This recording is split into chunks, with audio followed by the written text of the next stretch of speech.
Welcome to my election morning episode for Distantly Social with your host Cecil.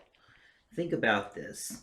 In 2016, there were 136.5 million votes, 4.4 million votes cast in the United States.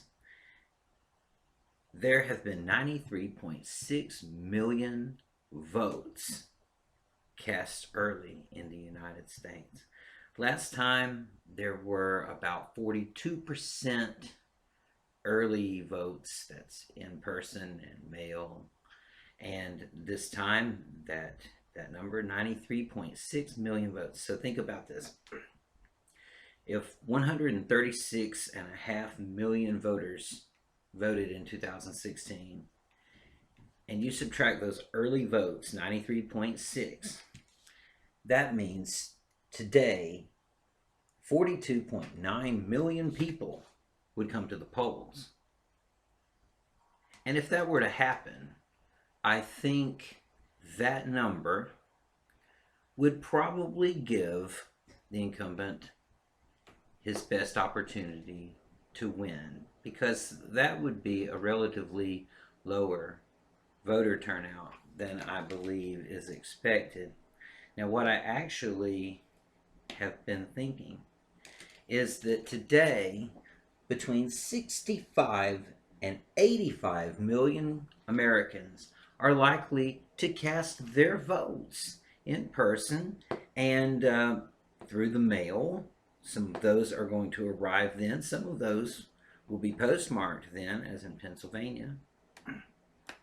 But that's what I'm thinking about. Not 42.9 million more, but about 65 to 85 million more. Now, the number could actually be much, much larger than that.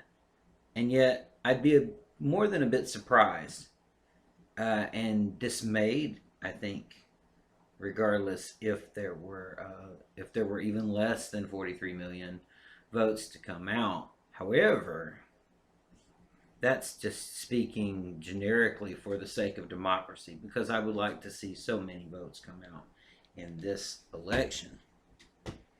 But what I think is that the earliest we are likely to hear who is declared president-elect is Wednesday, the 4th of November.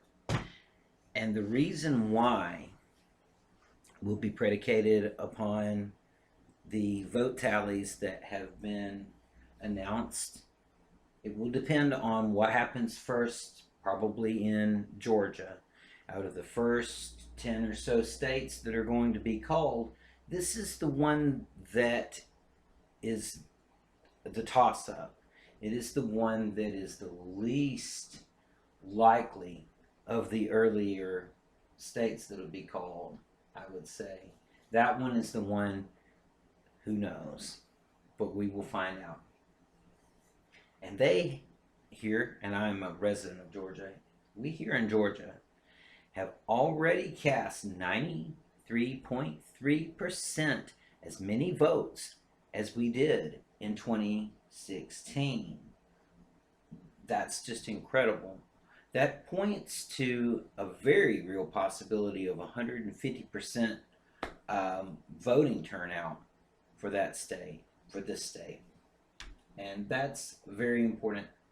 The state of Georgia, maybe my personal bias, is my very, very personal feelings about living here in Georgia are perhaps amassed in my interest in this, but it does make sense electorally to watch for what's going to happen here. Now, North Carolina will be counting mail-in ballots as late as the 12th of November. However, it is probable that a president-elect could be forecast from there, that there could be a president-elect declared there. The reason I was thinking about 2:30 is this. 2:30 Eastern Time is this. The state of Arizona, their polls close at 8 o'clock. They're out here they have very quick tallies. Arizona has a system in place to make sure that they are on the ball with their vote count. So I think that it's very likely,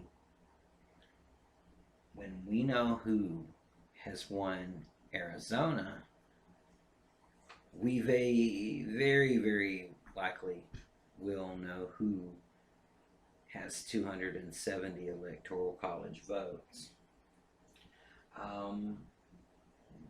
As far as it goes, some of this will be coming in much later, but most of the East Coast will be in soon. Pennsylvania might take a little more time. It's a little uncertain. There's been so many acrobatics about the process in many of these states.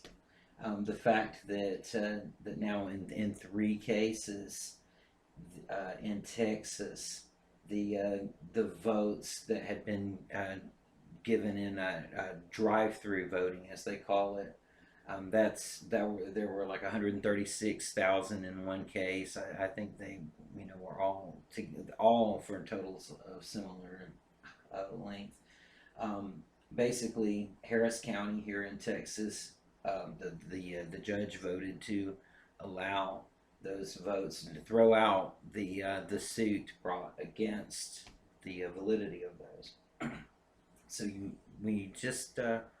we're seeing an extremely tight race in Texas, and I would say that what happens in Georgia and Texas and Arizona is of my utmost importance on election night. But don't forget Florida here, because if any one candidate has taken Georgia and Florida early on in the evening, that would be a very favorable sign for that candidate, because these are 2 toss-ups, and we'll know what happens here before we do Iowa and Ohio, I believe. That's most of what I had to say about all of this, except be safe. If you're still voting today, then good luck and do the right thing. Be chill.